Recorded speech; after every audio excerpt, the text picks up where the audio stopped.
اے میری ذریت طیبہ و طاہرہ، توجہ کے ساتھ سنو، نہ مرنا مگر مومن ہو کر کے، یعنی یاد رکھنا تمہاری زندگی نیکیوں میں گزر جائے اور یہ فکر ساتھ میں رہے، یا اللہ جب دنیا سے رخصت ہو کچھ رہے کہ نہ رہے، مرتے وقت ہمارا ایمان سلامت رہے۔ سبحان اللہ بے شک۔ ایمان سلامت رہے۔ کیوں ایمان سلامت رہے؟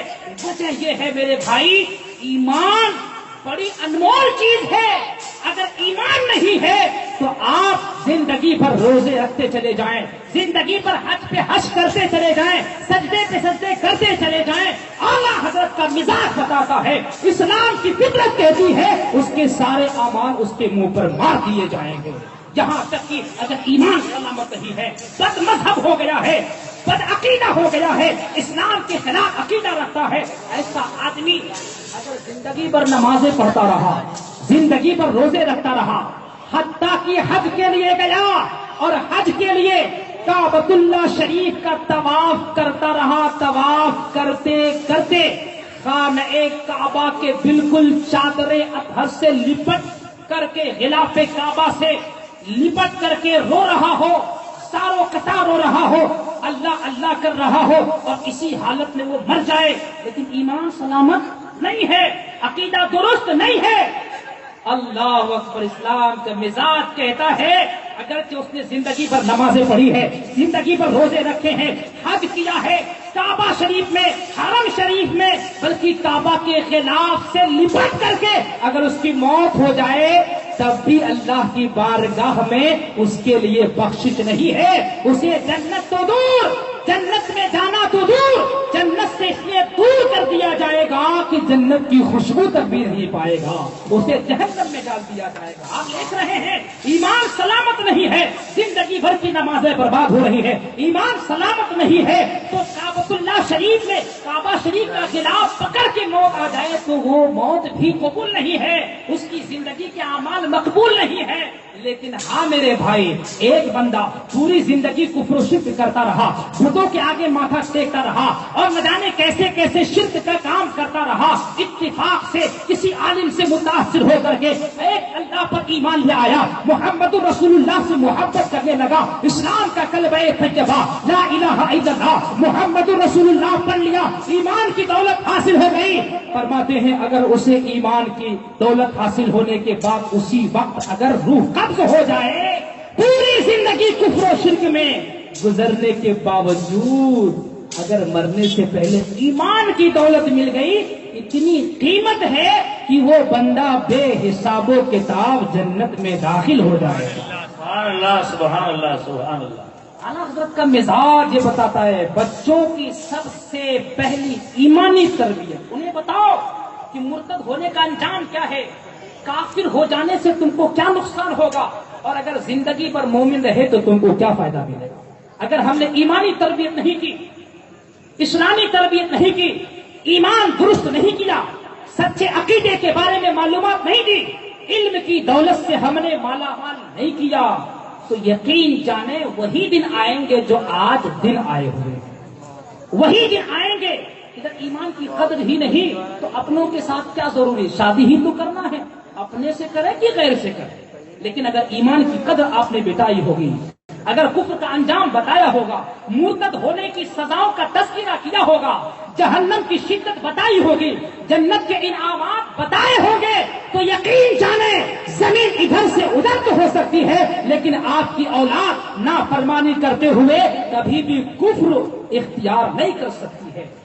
اس زمانے میں اگر آپ اپنے بچوں کی سچی ایمانی تربیت کرنا چاہتے ہیں، سچے ایمان سے وابستہ کرنا چاہتے ہیں، تو سچا اسلام جس کے دعوے دار ہزاروں ہیں، ہر کوئی دعویٰ کرتا ہے ہم سچے مسلمان ہیں، وہ مسلمان کہ جو اسلام اللہ کے نزدیک سب سے زیادہ پیارا ہے، دعوے کرنے والے بہت ہیں، لیکن سچا ایمان جو واقعتاً اللہ کے نزدیک سچا دین ہے، سچا مذہب ہے مذہب اسلام.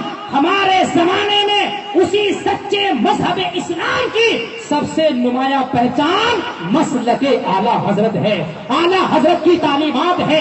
اگر اعلیٰ حضرت کی تعلیمات پر ہم نے اپنی اولاد کو اتار دیا, مسلک اعلیٰ حضرت کا پابند بنا دیا, تو پھر اعلیٰ حضرت کی زبان میں یاد رکھیں, ہم اپنے اولاد کے کافر ہونے سے, مرتد ہونے سے بے خوف ہو جائیں گے, اور ہماری اولاد کی زبان پر یہ شعر گونجنے لگا,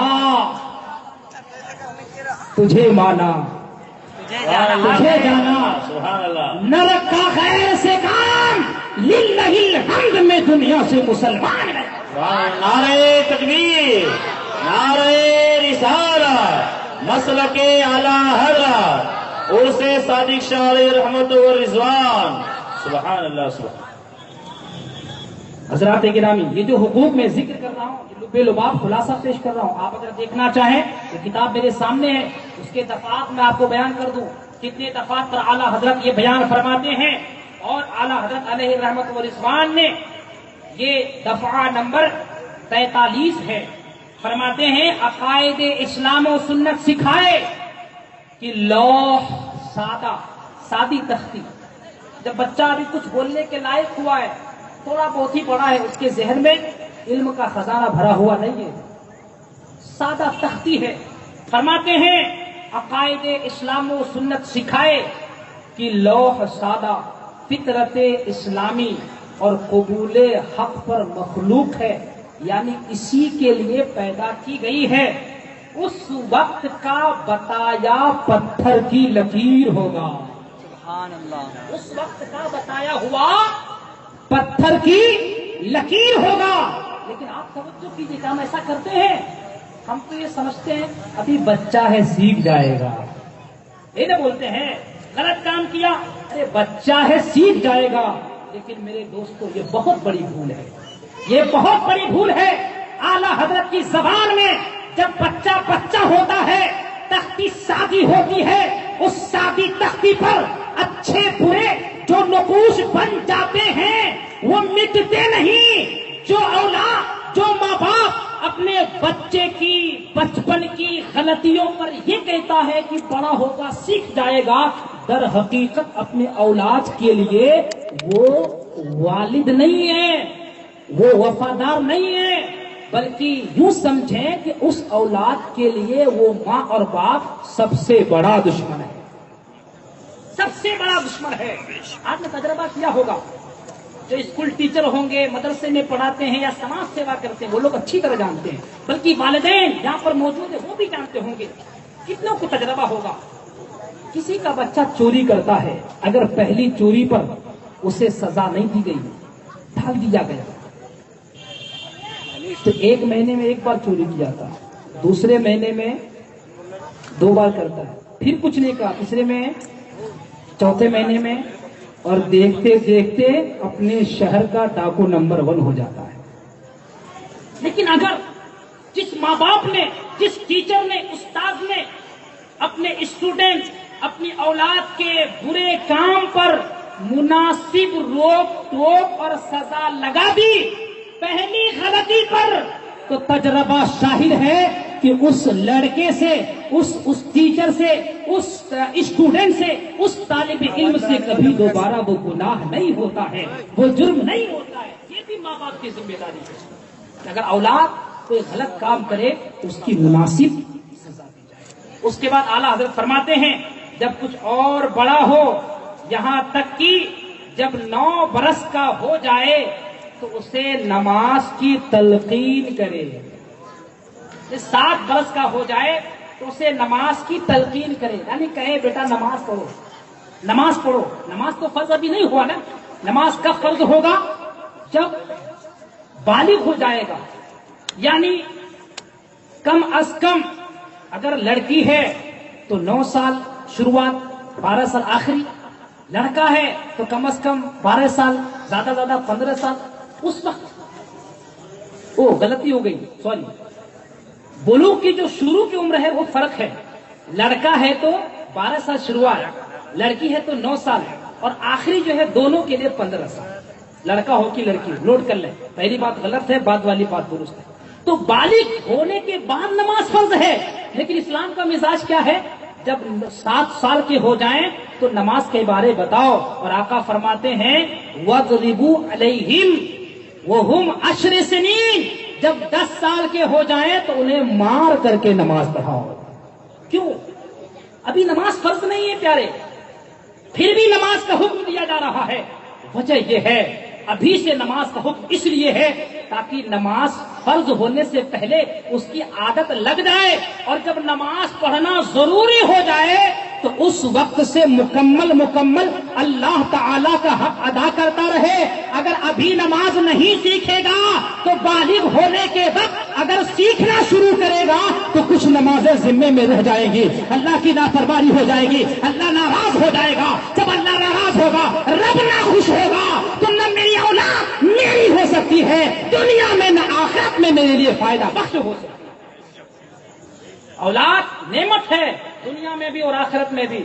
بزرگوں کا پرانی ہماری ماؤں کا طریقہ تھا، چلتے چلتے ایک واقعہ عرض کرتا چلوں۔ حضرت بابا فرید الدین گنج شکر رحمت اللہ تعالی علیہ کا واقعہ اس وقت میرے ذہن میں۔ ان کی والدہ کے بارے میں کتابوں میں لکھا، منقول ہوا۔ ان کی والدہ نمازی تھی، متقیہ، پرہیزگار۔ حضرت بابا فرید ابھی چھوٹے تھے، صحیح سے نماز کا فرق بھی محسوس نہیں ہوتا تھا۔ بابا فرید کی والدہ نے، ان کو فکر تھی میرا بیٹا فرید کہیں ایسا نہ ہو جائے کہ ڈاکوؤں کے صف میں چلا جائے، کہیں ایسا نہ ہو جائے اس زمانے کے اعتبار سے جو برائی رائی جہی ہوگی اس برے کام کرنے والوں کی فہرست میں چلا جائے، اس کی نیک تربیت کرنی ہے۔ بابا فرید کو کہا بیٹا نماز پڑھو، تو بابا فرید نے سوال کیا امی نماز پڑھیں گے تو کیا ملے گا؟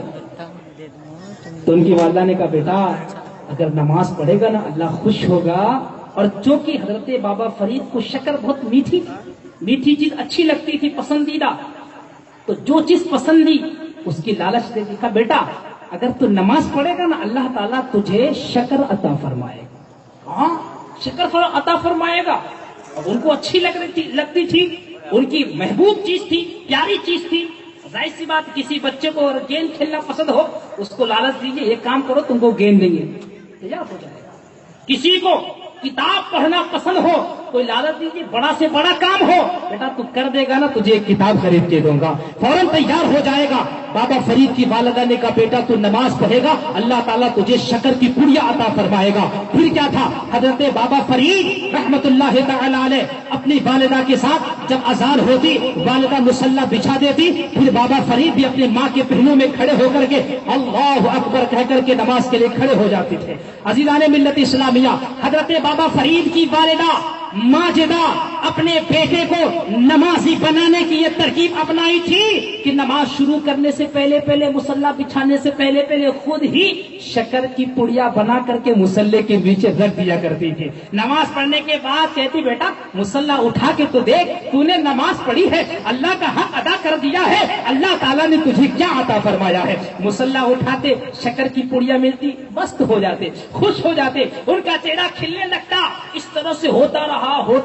پہلے نماز پڑھ رہے تھے اللہ کو خوش کرنے کے لیے نہیں، نماز پڑھ رہے تھے شکر کی پڑیا لینے کے لیے، شکر کی پڑیا لیتے رہے، اب ان کی عادت بن گئی، ایسی عادت بن گئی ایک مرتبہ ان کی والدہ کسی کام سے چکی پیسنے یا کسی اور غرض سے باہر تشریف لے گئی، اتنے میں اذان ہو گئی۔ اذان ہوتے ہی عادت لگ چکی تھی، بیٹا مصلی لے کر کے آگے بڑھا، مصلی بچھایا، ابھی تک شکر کے لیے نماز پڑھ رہے تھے، اب مصلی بچھایا، عادت ہو گئی، اب شکر بھی مقصود ہے اور عادت بھی ہو چکی ہے۔ مصلی بچھایا، اللہ اکبر، السلام علیکم ورحمۃ اللہ، السلام علیکم ورحمۃ اللہ، سلام پھیرا۔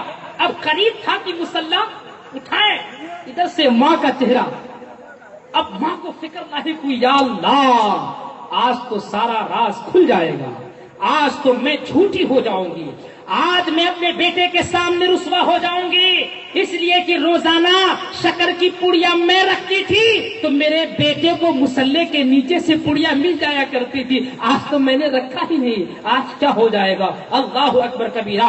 جب نیت میں خیر ہو، اللہ تبارک و تعالی اگر اس نیت کو قبول فرما لے تو اس کی نیت میں جیسا ہو اللہ تعالی ویسا فرما دیا کرتا ہے۔ اللہ اکبر کبیرہ۔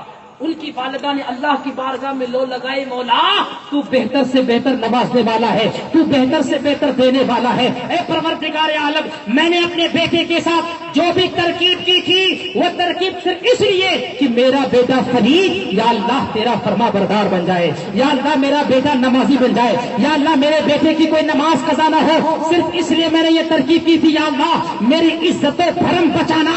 اللہ اکبر کبیرہ۔ حضرت بابا فرید کی والدہ اللہ کی بارگاہ میں لو لگاتی ہیں اور آپ بڑھتی چلی جا رہی ہے۔ حضرت بابا فرید جب مسلح اٹھاتے ہیں ان کو شکر کی پڑیاں مل جاتی ہے، آگے بڑھ رہے ہیں، سامنے سے ماں آ رہی ہے، ادھر سے بیٹا جا رہا ہے۔ اب ماں کے دل میں یہ خوف کا طاری ہو رہا ہے، معلوم نہیں بیٹا کیا کہنے والا ہے، کیا اس کی زبان سے نکلے گا، اچھا نکلے گا کہ برا نکلے گا۔ لیکن یقین جانے جب بیٹے کی زبان کھلتی ہے، بیٹے کا چہرہ مسکراتا ہے، بیٹا کہتا ہے امی آج جو شکر ملی ہے نا، اس سے پہلے بھی شکر کی پڑیاں ملتی تھی، اس سے پہلے بھی شکر کھاتا تھا، لیکن آج جو شکر ملی ہے اس شکر کا جواب ہی نہیں ہے۔ اس سے پہلے کی شکر کی میٹھاس اور آج کے شکر کی میٹھاس میں زمین و آسمان کا فرق ہے۔ اللہ اکبر کبیرہ۔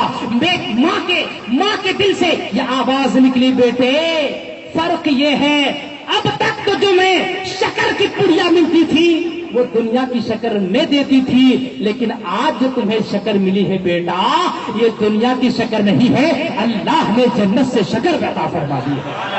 نعرہ تکبیر، نعرہ رسالت، مسلک اعلی حضرت حضور مفتی مشتاق صاحب کی ملا۔ سبحان اللہ۔ عزیزان ملت اسلامیہ، میں نے یہ واقعہ اس لیے ذکر کیا، ہر ماں باپ کی یہ ذمہ داری ہے اپنے بچوں کی اسلامی اور دینی تربیت کرے، سب سے پہلے ایمان مضبوط کرے۔ ایمان مضبوط کرنے کے لیے میں نے کہا کہ مسلک اعلی حضرت کا پابند بنا۔ مسلک اعلی حضرت کا جب پابند ہو جائے گا تو یقین جانیں کہ ہم اللہ و رسول کی طرف جو راستہ جاتا ہے اس راستے پر گامزن ہو جائیں گے۔ اسی لیے تو سرکار تاج الشریعہ حضرت شیخ الاسلام المسلمین مفتی محمد اختر رضا خان ازہری حضور تاج الشریعہ ارشاد فرماتے ہیں مسلک اعلی حضرت پہ قائم رہو، مسلک اعلی حضرت پہ قائم رہو، زندگی دی گئی ہے اسی کے لیے۔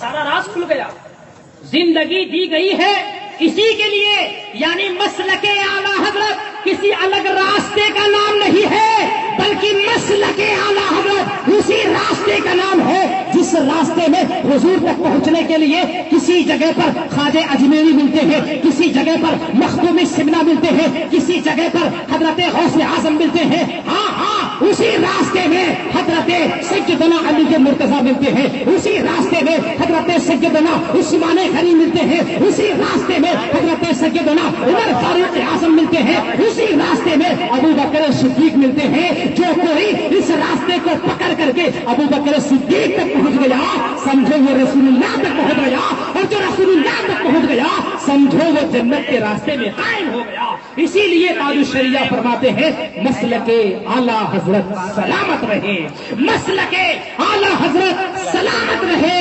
ایک پہچان دین نبی کی، ایک پہچان دین نبی کے لیے۔ حضرات گرامی، اس کا مطلب یہ ہوا کہ یہ جو کچھ ہو رہا ہے وہ ہماری دینی تربیت نہ کرنے کا نتیجہ ہے۔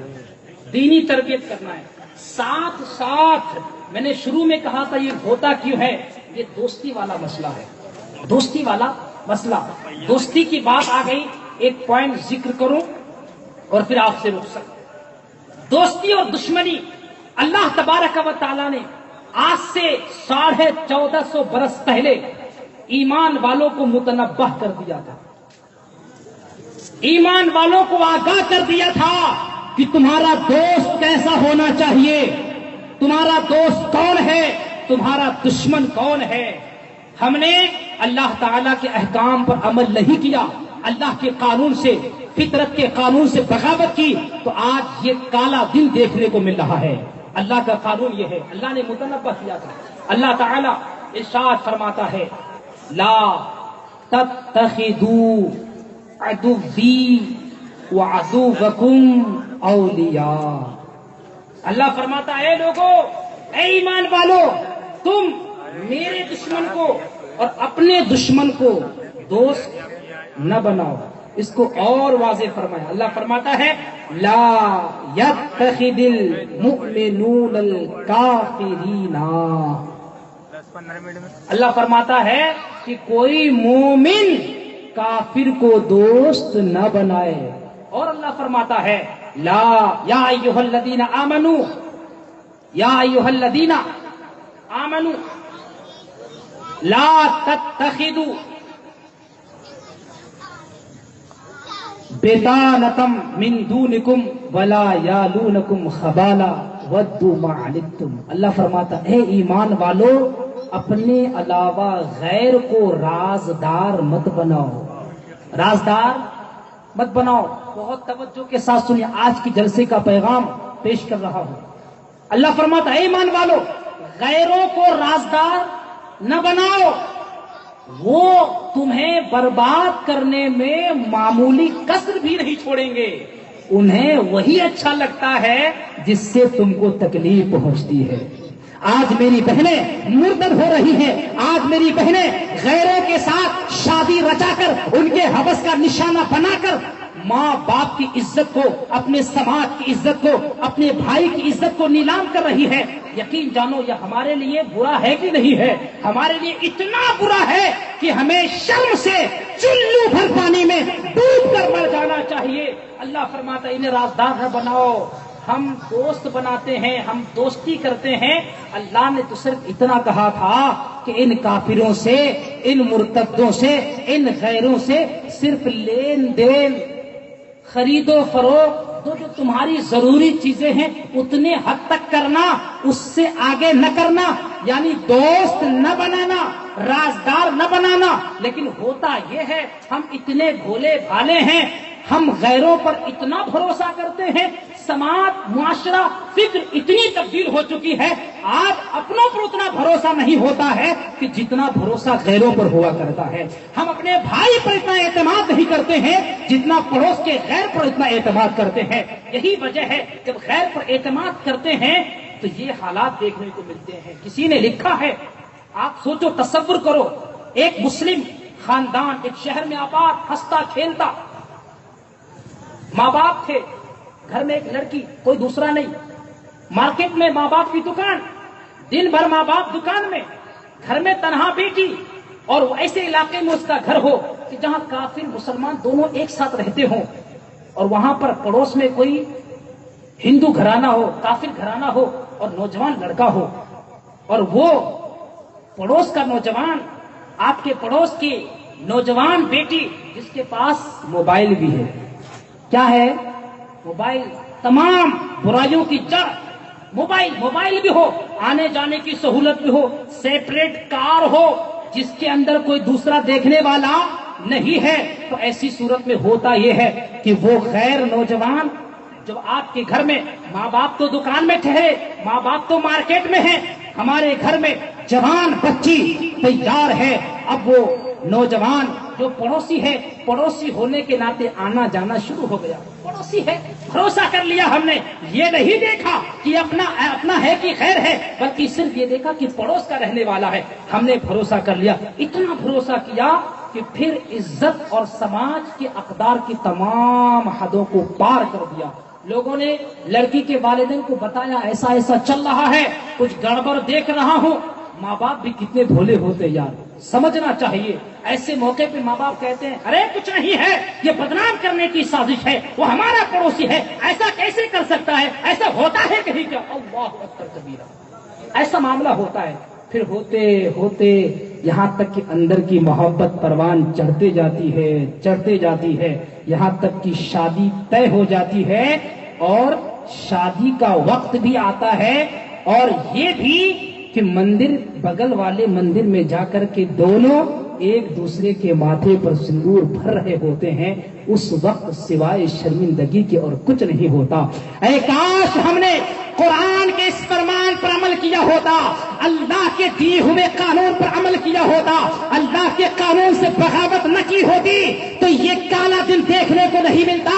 اللہ نے تو فرمایا تھا یا ایھا الذین آمنوا لا تتخذوا بطانۃ من دونکم، اے ایمان والو غیروں کو رازدار مت بناؤ۔ ہم نے غیروں پر بھروسہ کیا اور اتنا بھروسہ کیا کہ اپنے گھر کی دہلیز اپنے عزت کا سب سے بہترین سامان اس کے ہاتھوں کر دیا، اس کے حوالے کر دیا۔ یہی وجہ ہے کہ آج ہماری سماج کی بیٹیاں اپنے دوسروں کے ہوس کا شکار ہو کر کے ہمارے عزت کو خاک اور مٹی میں ملا رہی ہوتی ہے۔ عزیزان ملت اسلامیہ، آج کی اس عظیم الشان اجلاس میں آئے ہو، یہاں سے ذہن و فکر لے کر کے جاؤ۔ اللہ نے جو ہمیں قانون عطا فرمایا ہے، اپنے اور غیر کی پہچان بتائی ہے، اپنے اور غیر کے پہچان کو ہمیں پہچاننا ہے اور فرق کرنا ہے، اپنا کون ہے غیر کون ہے۔ اپنے بچوں کو دینی تعلیم دینی ہے، اپنے بچوں کو نماز سے آگاہ کرنا ہے، بلکہ نماز پڑھوا کے لینا ہے، اپنے بچوں کے ساتھ کچھ وقت گزارنا ہے۔ اور یہ جو موبائل ہے، تمام فسادوں کی جڑ، تمام برائیوں کی جڑ اگر ہم نے اپنے اولاد کو دے دیا ہے، اپنے بیٹا ہو یا بیٹی ہو، اس موبائل نے تو آخری تمام حدوں کو پار کر دیا ہے۔ صرف بیٹی کا معاملہ نہیں ہے، بلکہ آج بیٹوں کے ہاتھ میں جو موبائل ہے، افسوس ہوتا ہے حضرت، ہم تو دن رات دیکھتے ہیں، یہاں نماز پڑھاتے ہیں اور یہاں بغل میں نوجوانوں کا پورا ٹولہ، ایک دو نہیں، میں نے یہاں تک دیکھا ہے 10 بچے بیٹھ کر کے پب جی گیم کھیلنے میں ایک دوسرے میں کمپٹیشن کر رہے ہوتے ہیں۔ اللہ اکبر کبیرہ۔ یہ کس بات کی ضمانت ہے؟ اس بات کی ضمانت ہے کہ ماں باپ اپنی عزت کو خود کھونا چاہ رہے ہیں۔ ماں باپ کو اپنے اولاد کی نعمت کی قدر نہیں ہے۔ اگر ماں باپ کو اپنے اولاد کی قدر ہوتی، اپنے اولاد کو نعمت سمجھتے تو اپنی اولاد کو یہ حساب لیتے، بیٹا آج تم نے فجر سے لے کے شام تک کتنی نماز پڑھی ہے، کہاں کہاں ادا کی ہے، کتنے گناہ کیے ہیں، کتنے اچھے کام کیے ہیں۔ یہ حساب اگر لے تو سمجھو کہ ماں باپ کو فکر ہے کہ میری اولاد میرے لیے نعمت ہے یا میرے لیے زحمت ہے۔ اولاد نعمت بھی ہے، اولاد زحمت بھی ہے، اور کیسے نعمت اور کیسے زحمت ہے اس کو سنیے۔ میرے آقا ارشاد فرماتے ہیں ایک انسان جب مر جاتا ہے تو اعمال کا دفتر بند ہو جاتا ہے، لیکن 3 کام کہ وہ جاری رہتے ہیں، ان میں سے تیسرا نمبر یہ ہے کہ من ولد صالح، نیک اولاد۔ اگر ہم نے دنیا میں نیکی کرنے والی اولاد پیدا کر رکھی ہے اور وہ اولاد دنیا میں نیک عمل کرتے ہیں، اگرچہ ہم قبر میں چلے جائیں گے، منو مٹی تلے ہوں گے، لیکن سبحان اللہ اسلام کا مزاج ہی ہے، ہم نے اولاد کی اچھی تربیت کی ہے، اس کا فیضان یہ ہوگا سرزمین پر، زمین کے اوپر اولاد نیک کام کرے گی، اولاد کو بھی ثواب ملے گا اور اتنا ہی ثواب اس کے ماں باپ کو بھی عطا کیا جائے گا، اس کے قبر میں اس کے ماں باپ کے نام اعمال میں اضافہ کر دیا جائے گا۔ اسی لیے اولاد رحمت بھی ہے، اولاد زحمت بھی ہے۔ نیک تربیت کریں، اگر اچھائی کی طرف مائل کریں، نیک کام میں ٹرینڈ کر دیں تو ہمارے لیے سراپا رحمت ہے، اور اگر ہم نے اچھے کام کی طرف مائل نہیں کیا تو ہمارے لیے سراپا زحمت ہے۔ عزیزان ملت اسلامیہ، اس فتنے کو روکنے کے لیے نوجوانوں کو آگے آنا چاہیے، صاحب ثروت لوگوں کو آگے آنا چاہیے۔ ان کی ذمہ داری ہے کہ جہاں آپ عرس کمیٹی بناتے ہو، جہاں محرم کمیٹی بناتے ہو، جہاں جشن عید میلاد کمیٹی بناتے ہو، ایسے ہی آپ اپنے سماج کی بچیوں کی شادی کمیٹی بناؤ، ان کی شادی کا اچھا انتظام کرو، ان کے خرچ برداشت کرنے کی کمیٹی بناؤ، مال والا مال کے ذریعے، حساب جاننے والا اپنا وقت دے کر کے قرض کی جس سے جو کچھ ہو سکتا ہو، گھر والے اسلامی تربیت کریں اور ہمارے سماج کے لوگ ان کی شادی کا اچھا سے اچھا انتظام کریں۔ یقین جانیں جس دن ہمارے سماج میں ہماری بیٹیوں کی شادی اور ان کو ہنر سکھانے کے لیے، دینی اور دنیاوی اچھی تعلیم کے لیے بہترین کالج بننے شروع ہو جائیں گے، یہ فتنہ ہوا ہو جائے گا، ہماری عزتیں محفوظ ہو جائیں گے۔ اللہ تبارک و تعالی ارشاد فرماتا ہے یا ایھا الذین آمنوا قوا انفسکم واہلکم نارا، اے ایمان والو تم اپنے آپ کو اور اپنے بچوں کو اس آگ سے بچاؤ، اس جہنم سے بچاؤ، وقودھا الناس والحجارہ، کہ جس کا ایندھن انسان اور پتھر ہے۔ اللہ پاک کی بارگاہ میں دعا ہے مولا تبارک و تعالی ہم سبوں کو اپنی اولاد کی نیک تربیت، ایمانی تربیت، جسمانی تربیت، اخلاقی تربیت، ہر قسم کی تربیت سے لیس کر کے اپنی دنیا کے لیے بھی اور آخرت کے لیے بھی بہترین توشہ اکٹھا کرنے کی توفیق عطا فرمائے۔ ہمارے بولنے میں، بیان کرنے میں اگر کسی قسم کی غلطی واقعی ہو گئی ہو، کوئی خطا واقع ہو گئی ہو، آپ سب کو گواہ بنا کر اللہ کی بارگاہ میں توبہ کرتا ہوں۔ استغفر اللہ لی ولکم ولسائر المؤمنین وما علینا